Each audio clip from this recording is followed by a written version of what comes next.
میں 14 سال کا تھا جب مالکن مجھے اپنے گھر لے گئی۔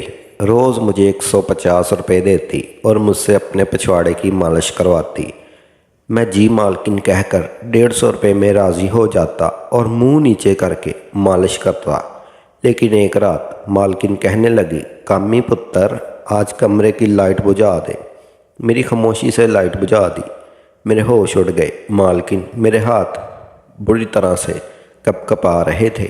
لڑکپن کی جس عمر میں گزر رہا تھا، یہ دور ایک لڑکے کے لیے بہت اہم دور ہوتا ہے، کیونکہ اپنی مخالف جنس کی طرف توجہ بڑھنے لگتی ہے۔ ایسے میں کسی کی کمر کی مالش کرنا میرے لیے کسی آزمائش سے کم نہیں تھا۔ جب مالکن نے مجھے اپنی کمر کی مالش کا کہا تو میں کچھ دیر تو انہیں حیرت سے دیکھتا رہا۔ میں یہ کیسے کر سکتا تھا؟ یہ بات بہت شرم کی تھی، لیکن میرے ابا نے کہا تھا کہ مالکن کی کسی بات کو انکار مت کرنا، بڑی رحم دل خاتون ہے۔ اگر تم نے اس کے دل میں جگہ بنا لی تو تنخواہ سے زیادہ پیسے بھی دے گی۔ پیسے انہوں نے مجھے دیے تھے، وہ بھی پورے 150، اور یہ کہا کہ یہ پیسے صرف تمہارے ہیں۔ میں خوش بھی ہوا تھا، لیکن جب انہوں نے کہا کہ میری کمر پر تیل کی مالش کر دو تو میں منہ تکتا رہ گیا۔ وہ کیسے ایک لڑکے سے مالش کروا سکتی تھی؟ میں نے کچھ نہ کہا، لیکن میں اس وقت پوری طرح سے گھبرا گیا۔ وہ مجھے اپنے کمرے میں لے گئی، پھر بیڈ پر لیٹ گئی اور مجھ سے کہنے لگی کہ ان کی کمر پر تیل لگا دوں۔ جب میں نے ان کی کمر سے قمیض اوپر کی تو ایک دم سے آنکھیں بند کر لی۔ جو تیل انہوں نے مجھے دیا تھا، میں نے وہ بند آنکھوں سے ہی ہاتھ پر ذرا سا ڈالا اور ان کی کمر پر لگانے لگا۔ میری کوشش یہی تھی کہ سارا فوکس صرف اپنے کام پر رکھوں۔ میں نے انہیں نظروں کو ایک بار بھی نہیں ان کی کمر پر اٹھایا، بس نظریں جھکائے ان کی مالش کرتا رہا۔ مجھے یاد آنے لگا کہ جب میں نے یہاں کام شروع کیا تھا تو شروع کے دنوں میں جب میں معمول کے مطابق مالکن کے کمرے میں داخل ہوا تو مجھے مالکن آج کچھ بدلی ہوئی سی محسوس ہو رہی تھی۔ مجھے لگا ان کی رنگت کچھ سرخ ہو رہی ہے اور ان کا چہرہ بھی پسینے میں ڈوب رہا تھا۔ وہ کھڑکی سے بلی جانب کیا کر رہی تھی۔ مجھے دیکھتے ہی جھٹکے سے سیدھی ہوئی اور مجھ سے نظریں چرانے لگی۔ میں کچھ حیرت سے مالکن کو دیکھ رہا تھا۔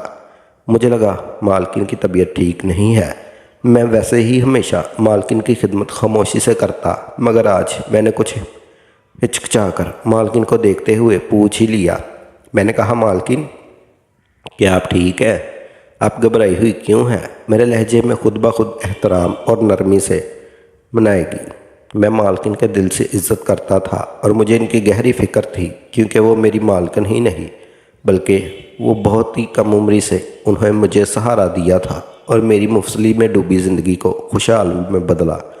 میں مالکن کا اہم کردار تھا، مجھے پرواہ نہیں تھی۔ بدلے میں اس سے جیسا بھی کام لیا، مگر ان کے لیے پیسوں سے میری زندگی بدل گئی تھی۔ میرے گھر کے حالات بدل گئے تھے۔ میرے سوال پر مالکن نفی میں سر ہلاتے ہوئے مجھ سے تسلی دی کہ وہ بالکل ٹھیک ہے، مگر ان کے الفاظ کے برعکس مالکن کا چہرہ صاف نظر آ رہا تھا کہ وہ کچھ چھپا رہی تھی اور ان کو اس وقت کوئی پریشانی ضرور ہے۔ کئی ماہ تک تو انہوں نے مجھ سے اپنے گھر کے مختلف کام بھی کروائے۔ آج پہلی بار مالش کے لیے کہا تو میں بری طرح سے گھبرا گیا تھا۔ ایک تو وہ پورے گھر میں رہتی بھی اکیلی تھی، نہ شوہر تھا نہ ہی کوئی اولاد تھی۔ اس لیے یہ بات سن کر پہلے تو میں خاموش ہو گیا، لیکن آج میں نے مالش کر دی تھی، لیکن پورا وقت میرے ہاتھ بری طرح سے کپ کپا رہے تھے۔ مجھے اگر آپ مالکن بس ایک ہی دن ایسا کروائیں، لیکن اب تو وہ روز مجھ سے مالش کروانے لگی۔ مجھے مالکن کے کسی کام سے اتنی جھجک محسوس نہیں ہوتی تھی، کیونکہ وہ عام نوعیت کے ہوتے تھے، لیکن کمر پر تیل نہ، اکیلے کمرے میں جب انہیں تیل کی مالش کرتا مجھے بے چینی سی ہوتی رہتی۔ ایک عجیب بات یہ بھی تھی کہ جب سے میں نے مالکن کی مالش شروع کی تھی، مالکن بڑی مہربان نظروں سے مجھے دیکھتی تھی۔ مجھے پہلے 150 دیتی تھی، لیکن اب تو 300-400 روپے دے دیتی تھی۔ نہ جانے مجھے ان کی یہ مہربانی کھٹکنے لگی تھی۔ آج بھی میں روزانہ کی طرح مالکن کی مالش کرنے کے لیے ان کے مخصوص روغن کی شیشی اٹھانے لانے میں 14 برس کی عمر سے مالکن کے پچھواڑے کی مالش کر رہا تھا۔ شروع میں مجھے یہ کام بہت شرمندہ کرتا تھا اور میں الجھن سے محسوس کرتا تھا۔ مجھے مالکن کا غصہ بھی آتا تھا کہ نہ جانے وہ کس تسکین کے لیے مجھ سے یہ کام لیتی ہیں، اگر میری مجبوری تھی، کیونکہ مجھے تو پیسے چاہیے تھے اور مالکن کو مجھے روزانہ اس کام کے بدلے 150 روپے دیتی تھی۔ اس لیے میں خاموشی سے مالکن کا یہ کام کرتا رہا۔ یہ تو بہت بعد میں مجھ پر انکشاف ہوا تھا کہ مالکن مجھ سے یہ کام کیوں لیتی ہے۔ میں روغن اٹھا کر مالکن کے بستر پر بیٹھا اور اچانک مالکن مجھ سے بولی کہ کامی پتر لائٹ بند کر دے۔ میں چونک کر مالکن کو دیکھنے لگا۔ مجھے گڑبڑ کا احساس ہو رہا تھا مگر کچھ بتانے کو تیار نہیں تھی۔ بہرحال میں نے لائٹ بجھا دی اور اندھیرے میں اس انداز سے چلتا ہوا مالکن کے بستر پر پہنچ گیا۔ اچانک اندھیرے میں مجھے محسوس ہوا کہ مالکن بستر پر لیٹ گئی ہیں۔ ابھی میں مالکن کی طرف ہاتھ بڑھا کے مالکن نے روک دیا اور میرے ہاتھ پکڑ کر مجھ سے جو بات کہی، میرے ہوش ہی اڑ گئے۔ میرا دل بری طرح سے دھک دھک کرنے لگا اور میں خاموشی سے اپنی جگہ پر بیٹھا تھا۔ میرے لیے حرکت کرنا مشکل ہو رہا تھا۔ میں مالکن کی بات سن کر اندر تک ہل گیا تھا۔ میں نے ایک گاؤں میں رہتا تھا۔ میرا گھرانہ بہت غریب تھا اور میں بمشکل 14 سال کا تھا، اس لیے میرے لیے کام ڈھونڈنا اور کمانا مشکل تھا۔ میں وسوسے اپنے ماں باپ کو مشکل زندگی گزارتا دیکھ رہا تھا اور تنگ دستی کا شکار تھا اور میں ان کی مدد نہیں کر پا رہا تھا۔ میں احساس فطرت کا مالک تھا۔ میرا بس نہیں چل رہا تھا کہ کسی طرح پیسہ جمع کر کے ان کے آگے کی دنیا کا ہر نعمت دیر کر دوں۔ میں کامیاب انسان بن کر ماں باپ کی مدد کرنا چاہتا تھا اور انہیں اچھی زندگی دینا چاہتا تھا۔ اسے تعلیم حاصل کرنا میرا خواب تھا کیونکہ میں جانتا تھا کہ تعلیم حاصل کر کے ہی کامیاب ہو سکتا ہوں۔ اگر میرے پاس اتنی تعلیم حاصل کرنے کے لیے بھی اخراجات کی کمی تھی۔ ہمارے گھر میں کھانا پینا ہی مشکل تھا، لیکن میں جانتا تھا اگر میں اپنا ہی شوق ظاہر کر لیتا تو یقیناً میرے ماں باپ بھی اپنی زندگی کو مزید مشکل میں ڈال کر بھی مجھے پڑھاتے اور میں اتنا خود غرض نہیں ہو رہا۔ میں نے اپنا شوق اپنے اندر ہی دبا دیا اور یہ بات مجھے اور بھی زیادہ اداس کرتی تھی۔ یہ انہی دنوں کی بات ہے جب میری زندگی میں مالکن آئی۔ مالکن بڑی عمر کی عورت تھی اور اکیلی رہتی تھی۔ ان کے شوہر نے ان کو طلاق دے دی تھی اور ان کی کوئی اولاد بھی نہ تھی۔ مالکن کے پاس بہت پیسہ تھا مگر وہ تنہا رہتی تھی۔ ان کی بہت سی زمینیں ہمارے گاؤں میں بھی تھیں۔ مالکن کو اپنی زمینوں پر کوئی ضروری کام پڑ گیا تھا۔ ان کا ہمارے گاؤں میں آنا ہوا تو انہوں نے مجھے فارغ گھومتے دیکھا اور مجھ سے پوچھا کہ میں اسکول کیوں نہیں جا رہا، پڑھتا کیوں نہیں ہوں۔ میں نے اداسی سے انہیں اپنے سارے حالات بتائے اور کہا میں اپنے حالات کی وجہ سے نہیں پڑھ سکا۔ اگر میں تعلیم حاصل کروں گا تو گھر میں کھانا پینا ختم ہو جائے گا۔ میری بات پر مالکن کسی سوچ میں ڈوب گئی۔ پھر میرے گھر آ کر میری ماں باپ سے بات کی اور کہا کہ انہیں گھر کے لیے چھوٹے موٹے کاموں کے لیے میرے کم عمر لڑکے کی ضرورت ہے۔ میرے ماں باپ بھی اب مزید کہ اپنے کم عمر بیٹے کو کیسے اتنی سی عمر میں کام پر لگا دیں، اور شاید وہ لوگ میرا سوچ رہے تھے کہ کہیں میں انہیں غلط نہ سمجھ بیٹھوں، مگر میں نے آگے بڑھ کر اس کام کے لیے حامی بھر لی تھی اور مالکن سے کہا تھا میں ان کا ہر کام کرنے کو تیار ہوں۔ مالکن میری بات سن کر خوش ہو گئی تھی۔ مجھے تو بالکل بھی اندازہ نہیں تھا کہ مجھے کیا کام کرنے پڑیں گے۔ مجھے یہی لگا تھا مالکن اپنے کہنے کے مطابق چھوٹے موٹے گھر کے کام ہی کروائیں گی اور میں ہر قسم کے کام کرنے کو تیار تھا۔ میں خوشی خوشی راضی ہو جانے پر میرے ماں باپ بھی خاموش ہو گئے۔ مالکن نے میرے باپ کو اچھی طرح رقم پکڑائی اور یقین دلایا کہ ہر ماہ وقت پر وہ مخصوص رقم بھیج دیا کریں گی تاکہ ہمارے گھر کے حالات بہتر ہوتے جائیں، اور میرے ماں باپ خوش تھے۔ میرا خواب پورا ہو رہا تھا کیونکہ میں ہمیشہ ہی اپنے ماں باپ کے حالات بدلنے کی وجہ سے میں اپنا تھوڑا بہت سامان باندھ لیا اور مالکن مجھے لے کر شہر کی طرف روانہ ہو گئی۔ مالکن کا شہر میں بہت بڑا گھر تھا۔ میں نے اپنی زندگی میں پہلی بار ایسا خوبصورت گھر دیکھا تھا۔ مالکن نے مجھے ایک الگ کمرہ رہنے کے لیے دیا۔ وہ کمرہ بہت چھوٹا تھا مگر بہت اچھے سے سیٹ کیا ہوا تھا۔ اس کمرے میں مہنگا فرنیچر بنا ہوا تھا اور ایسا لگ رہا تھا جیسے وہ کمرہ میرے حساب سے ہی تیار کیا گیا تھا۔ مالکن نے مجھے چھوٹے موٹے کام سمجھائے جن میں ان کی گاڑی پر روزانہ کپڑا مار دینا، رات کے وقت انہیں دودھ کے ساتھ پانی دینا اور 3 وقت کھانے کے برتن دھونا وغیرہ شامل تھے۔ مجھ جیسے حالات کے ستائے ہوئے فارغ لڑکے کے لیے کام بہت آسان ہے۔ والدین کے گھر کھانا باہر سے بنایا آتا تھا اور مالکن مجھے بھی اپنے ساتھ کھانا کھلاتی تھی اور پہلے ہی روز مجھے اچھے سے کپڑے جوتے بھی خرید کے دے دیے۔ مالکن کی مہربانی یہیں پر ختم نہیں ہوئی تھی بلکہ انہوں نے مجھے بتایا تھا کہ وہ جلد میرا کسی اچھے اسکول میں داخلہ بھی کروا دیں گی تاکہ میں اپنی تعلیم حاصل کر سکوں۔ میں بہت خوش ہو گیا تھا۔ مجھے لگ رہا تھا جیسے میں یہاں کام کرنے کے لیے نہیں آیا بلکہ مجھے مالکن نے گود لے لیا ہے۔ مگر جو ہی رات ہونے لگی مالکن نے مجھے اپنے کمرے میں بلا لیا اور مجھے ایک